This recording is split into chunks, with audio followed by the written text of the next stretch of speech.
Hi gentle and of course very modern apes. Today what I want to do is systematically annihilate the young earth creationist car model for explaining transitional species. Now the truth is what you're about to see is mostly from a video that's going to come out here in the next few days to weeks, depending on how quickly I get it touched up and finished. But I wanted to have a search engine optimized friendly version of like debunking the car analogy young earth creationists use to explain transitional fossils. So what I decided to do was clip out the portions that I like from that video, which is substantially longer, and compile them into a smaller video for those of you who maybe don't want to wade through an hour and a half to 2 hour long video on a great many subjects for just this one debunk. Originally, my plan was to remove the plaque here behind me and have that video be like something that I evidently recorded before I got the plaque in the mail, but I completely screwed up like recording various bits of it, so you were going to see this plaque appear and disappear quite a bit in the following footage. We're going to be discussing the car model, of course, in the context of a Standing for Truth YouTube video, the lowest common denominator of the young earth creationists that tend to use this as a model for explaining transitional species in the fossil record. And the original stream that they had, like explaining transitional fossils, was a lot longer and had a lot more funny stuff in it. So I'm going to be going through the entirety of it, or I've already recorded myself going through the entirety of it, and you'll get that here soonish. What that means is that if you're the Standing for Truth team and you're like, ho, you didn't answer the tetrapod Poland trackway, or Ramat's ridiculous examples of modern day transitional species, or Owen's archetypes, or any of that, don't worry, that's already recorded and reacted to, and it's in the video that will probably come out after this one. Our roadmap for this is going to be defining transitional species with a couple of examples, and then going through and annihilating the car model once and for all. So buckle up and let's get ready to have ourselves a rip-roaring good time. I think most of us out there know what a transitional species is, in the sense that we know examples of transitional species or proposed transitional species, right?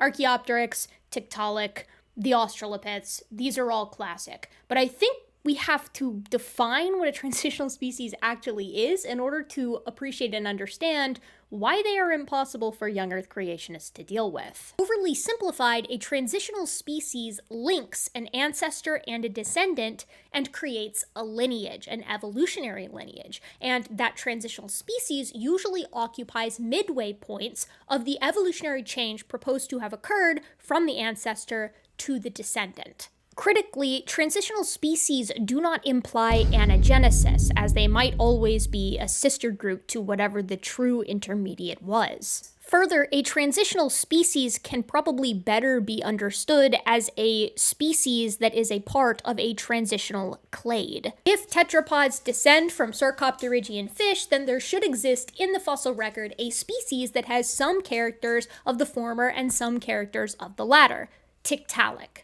Archaeopteryx, Pachycetus, and of course the Australopiths are thought to fill similar roles. No one is saying that all modern descendants of these proposed transitionals actually can call a specific transitional species their ancestor. Transitional species are proofs of concept. They show us that not only do intermediate morphologies of every required stage exist to explain modern descendants from ancient ancestors, but that each intermediate was, in its own right, fit for its environment. Now, in truth, obviously, everything is transitional according to evolutionary theory. There is no end goal in mind for evolution, and populations are always changing in response to their environments. Transitional species, however, make it easy to discuss and talk about lineages in an evolutionary sense, and changes in morphology through time. But there is way more that goes into designating something as a transitional species, as a specific member of a specific lineage,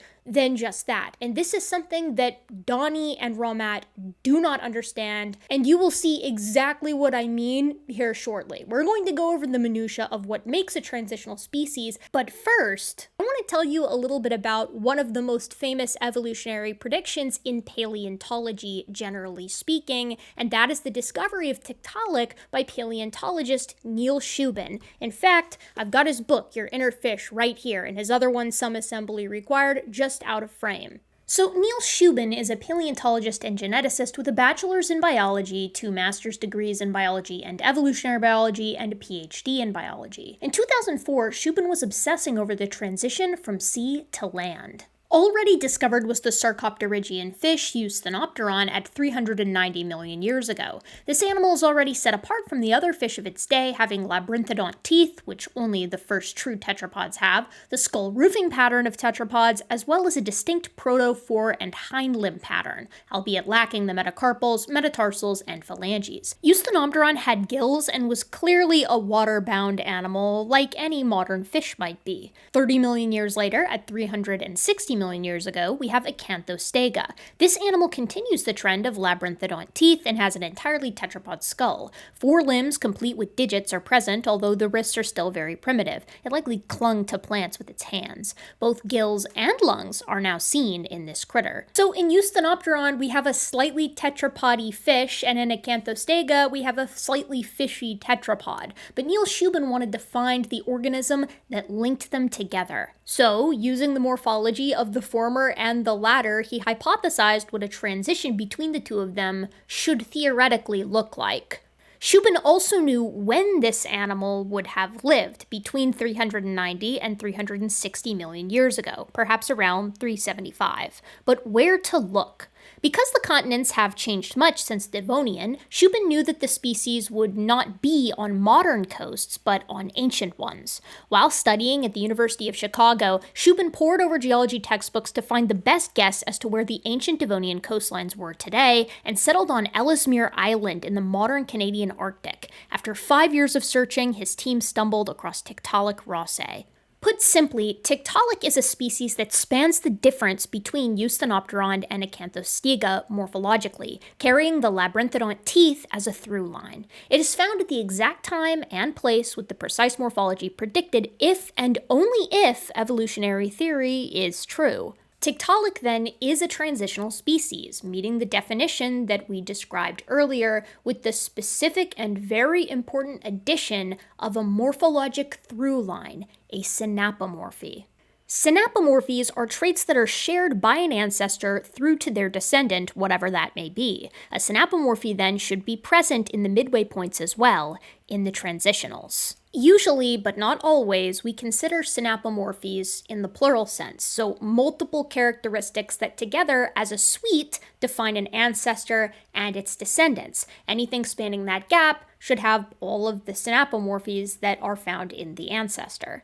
So synapomorphies, characteristics shared between ancestors and one or more descendants, can be compared to apomorphies, recent evolutionary traits only in the descendants, as well as autapomorphies, which are characteristics only held by one lineage, a single descendant. There are also plesiomorphies, which are characteristics shared across ancestral lineages. Sometimes those are also called symplesiomorphies, and homoplastic traits, which are the result of convergent evolution. As a quick example, let's consider the primates. Compared to the rest of the mammalian orders, the primate order can be defined by the following general synapomorphies: large brains for their body size, and binocular vision, and dexterous hands with most digits tipped in nails rather than claws, and flexible shoulders, wrists, and ankles. These are primate synapomorphies, and the suite is shared by the ancestor of all primates as well as all the descendants. A plesiomorphy that primates have that are shared with other orders of mammals might be something like milk production. This is ancestral to the primate order, to the carnivoran order, to the artiodactyl order,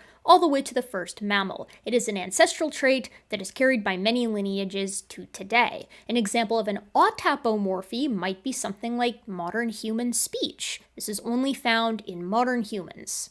And an apomorphy in some primates, as compared to the ancestral primates, might be the Y5 molar pattern seen in apes. As always, it's typically context-specific what's symplesiomorphic, apomorphic, autapomorphic, or plesiomorphic. But to put things super simply, in an ancestor-descendant relationship with a proposed transitional species, the ancestor is going to have synapomorphic characteristics that it shares with the descendant. The descendant is going to have apomorphic characters that it does not share with the ancestor, and the transitional form is going to have both synapomorphic characteristics linking the ancestor and the descendant, and a handful of apomorphic characteristics that it shares with the descendant to the exclusion of the ancestor. So, Donnie Badinsky of the Standing for Truth channel's favorite argument for explaining transitional species from a young Earth creationist perspective is using this designed car model that he likes to present. And this makes sense to me because Donnie used to be a car salesman, so naturally he would like to use cars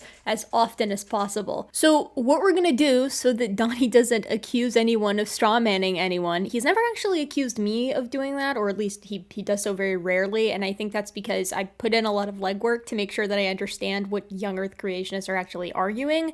But let's hear from him, and then we will summarize it, and then we will vivisect it. So, very basic. Here's our model. So try not to strawman it, guys. The Bible claims to be the history book of the universe. The Bible says that we as humans are made in the image.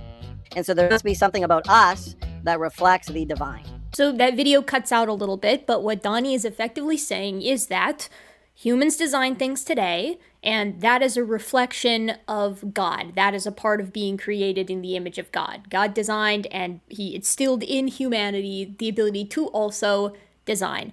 I think this is pretty clever on Donnie's part because I believe, if memory serves, he's come around to accepting that humans are like physically apes, so we can't be made physically in the image of God, or else God is an ape. And I don't think that he would want to say that, so obviously being in the image of God is something spiritual, but to him it's also something cognitive, which would be God designs and so humans design, or vice versa. So we would predict that we should be able to get a sense for how God designed the biological world based on the way we design things. I'm going to point out a few logical flaws here, right? The Bible doesn't say that design is a part of what connects us to the divine, right? That's Donnie extrapolating, imposing on scripture, if you will, because he thinks that there's potentially a point to be made here. But secondly, and this is perhaps more important, this was not a prediction. Again, this is an accommodation. This was not a prediction that was put to paper beforehand and then elaborated upon. This is something that I really think those of us who spend any time debunking young Earth creationism or other brands of pseudoscience need to harp on more often, right? If they say we would predict XYZ, your response should be, oh really? Where then? Show me where this prediction was made. Otherwise, it's an accommodation. We have hard to classify vehicles, okay? So these are crossover SUVs, but here's the more important slide. So the evolutionists, they want to say, well, this doesn't apply. Because we're saying the intermediates are intermediate between two closely related groups. Fish, amphibians for Tiktaalik, or birds, theropod, dinosaurs for Archaeopteryx. Not something really distantly related, like humans and a bat or humans and a fish. Okay, anybody can go to a car lot, and you're going to find vans in one section, you're going to find SUVs in another. And so you have the perfect transitional, which is called a crossover SUV, that actually blends the features of a van and an SUV. This is your perfect, quote-unquote, transitional form in the designed world. Okay, so let me see if I've got this right. Humans design because God designs. This is a part of being made in his image. Because cars are designed by humans and we see proposed transitional cars and humans reflect God, God must have done the same with organisms, which is why we see proposed transitional organisms. We design vehicles that appear to bridge the gap between car groups, so it serves to reason that God did the same with organisms, and thus overall, transitionals are the result of design, not evolution. Man is designing.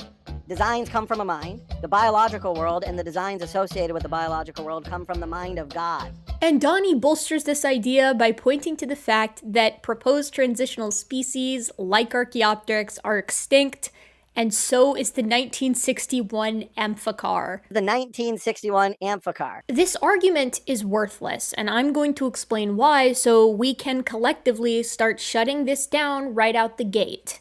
Proposed transitional species are called that because they exist morphologically and temporally in between a proposed ancestor and descendant. We can link them because, much like we see today, organisms in the past can be connected to their relatives by phenotypic and genotypic suites of similarity, not one characteristic or gene, but successive groups of them. Let's think about this another way. People might say that you have your mother's eyes, or your father's ears, or your mother's face, or something along those lines. I'll pick some characteristic that links you to your parents. And it very well may be the case that that is exactly why you look the way you do. It might be a direct gene being passed down, or suite of genes, from parent to offspring. And indeed, if you sequence the genome of you and you sequence the genome of your mother, you are going to share more with your mother or your father than you do with any other human on the planet, assuming you have no siblings and no children. And this is really important because this is how family trees are generated, by overall suites of genetic similarity. Now, here's the critical part, Donnie. Genotype and phenotype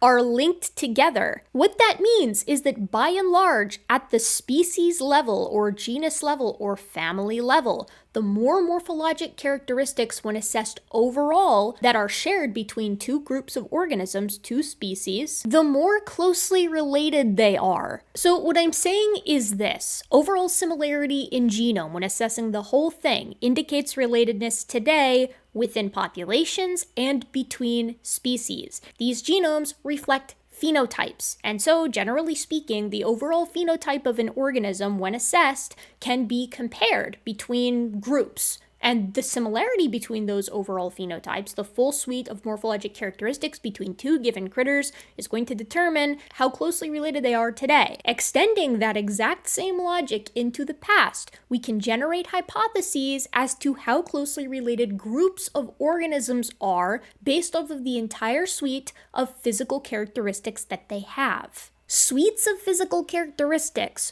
only link organisms together because of the intrinsic relationship between phenotype and genotype.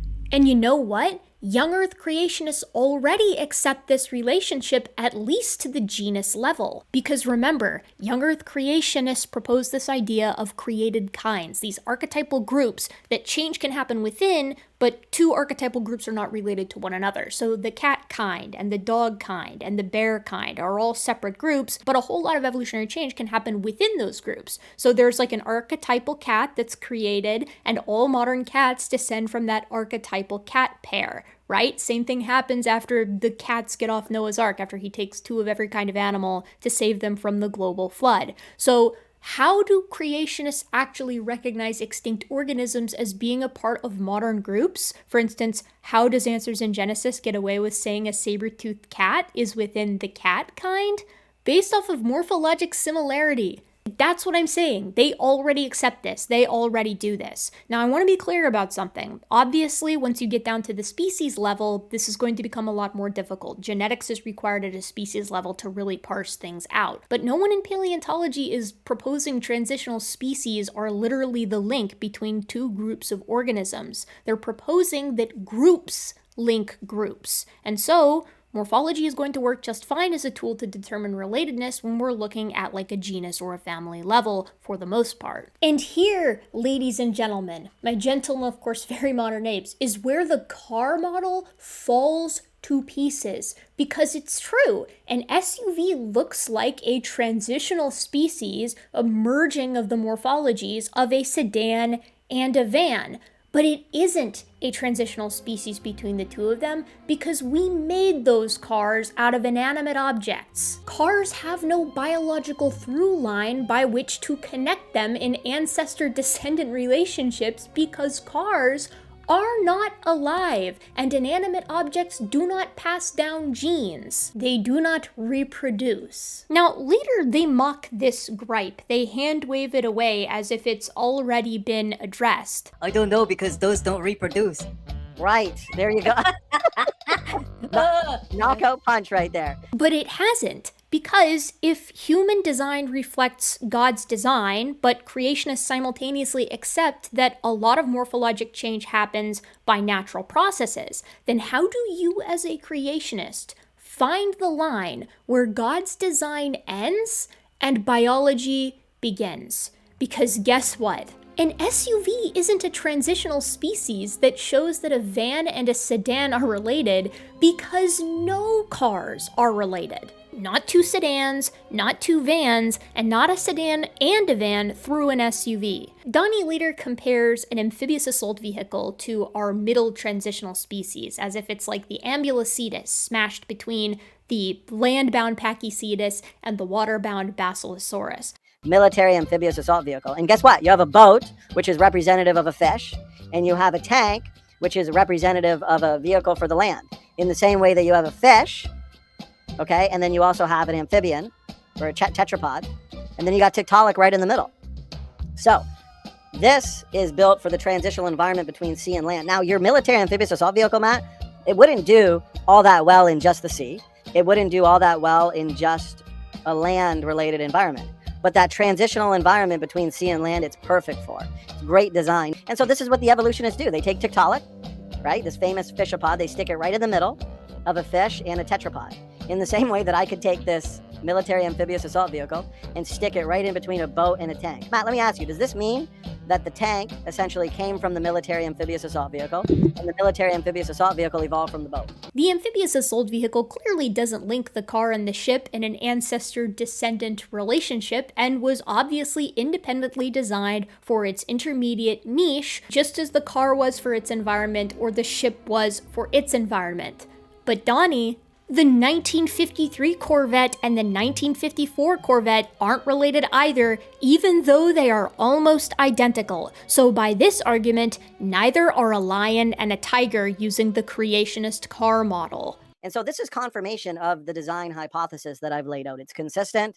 The critics may not like that, but them not liking the consistency or power, the explanatory power of this model doesn't refute it. So the creationist car model for explaining transitional species does not work. It fails for 3 distinct reasons. 1, cars are not alive. 2, cars do not reproduce. I don't know because those don't reproduce. And 3, it cannot distinguish between design and the biological change that these creationists accept. It actually gets even better though, because later Ramat brings up an evolutionary biologist named Tim Berra, who wrote this book called Evolution and the Myth of Creationism. And in it, in talking about how the hominin fossil record shows this slow change over time, he uses cars as an analogy. Okay, you ready for this one? Okay. If you look at a 1953 Corvette and compare it to the latest model, only the most general resemblance are evident. But if you compare the 1953 and 54 Corvette side by side, then the 1954 and 55, and so on, the descent with modification is overwhelming evidence. The evidence is so solid and comprehensive that it cannot be denied by rational people. Wait a minute, this is a car analogy, isn't it? But cars don't reproduce, Donnie. Who do you think actually said that?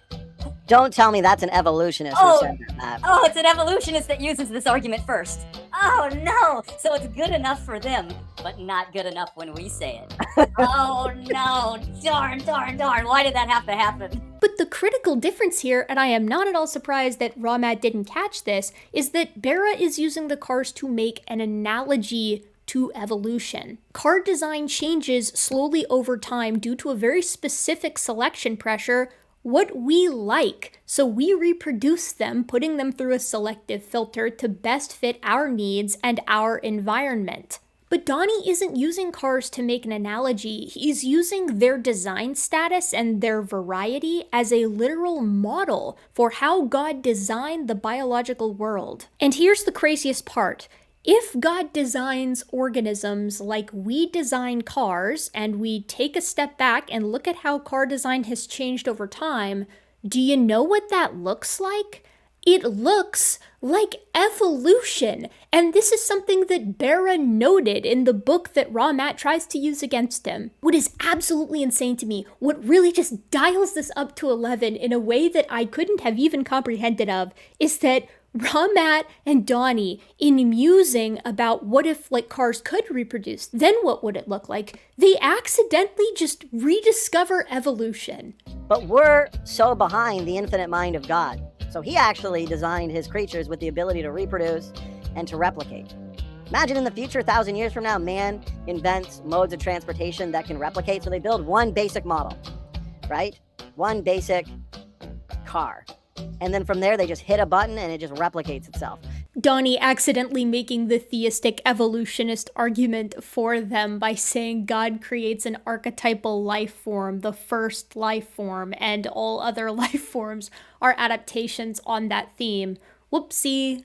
Ramat comes back in and just makes some stuff up again. I know, totally out of character. This guy had to recant this analogy because he realized afterwards, he's like, uh-oh, cars have a designer. This is kind of going against what I'm trying to disprove. So he doesn't use it anymore because it proves our model. I couldn't find anything about this guy recanting an argument that he made in a book from several decades ago. He probably doesn't even know that creationism still exists after Kitzmiller versus Dover. This didn't have to turn out to be true. We didn't have to find intermediate vehicles. We didn't have to find out that humans build in homologous patterns. We didn't have to find out that humans build in nested hierarchical patterns. You're right, Donnie, and how strange that when you include reproduction in the car analogy, it mimics evolutionary theory with no clear delineations as to where one type of vehicle ends and the next begins. We get another opportunity to see Ramat's brilliant mind on display. And here's the thing. By definition, every creature has to be more similar to another. So just, if chimpanzees didn't exist, because we share more in terms of morphology, anatomy, physiology, and genetics with a chimpanzee, right, brother? Mm-hmm. Now, if chimpanzees, remove them out of the equation, pretend they just didn't exist, what would we share most similar with?